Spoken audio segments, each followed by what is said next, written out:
মিলা, আজ সকাল থেকে কিন্তু গোপালগঞ্জের যে পরিস্থিতি এটি কিন্তু স্বাভাবিক রয়েছে।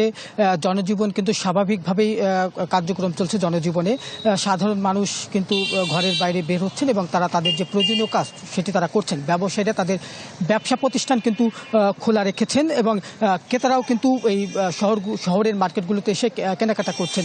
আরেকটি বিষয় হচ্ছে যে আজ দুপুরে কিন্তু গোপালগঞ্জ জেলা আওয়ামী লীগ কার্যালয়ে একটি জরুরি সভা করে নেতাকর্মীরা।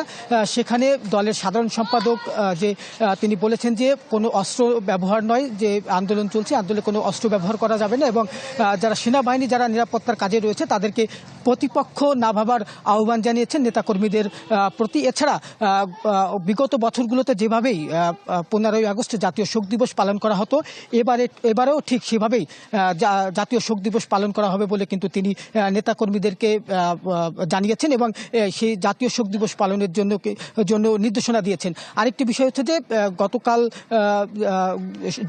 সদর উপজেলার গোপীনাথপুরে অবরোধ চলাকালে সেনাবাহিনীর সাথে বিক্ষোভকারীদের সংঘর্ষ হয়। সেখানে 17 জন আহত হয় এবং সেনাবাহিনীর একটি গাড়ি ভাঙচুর করে অগ্নিসংযোগ দেয়। তারপর থেকে কিন্তু আপনার আতঙ্কে ছিল গোপালগঞ্জের লোকজন।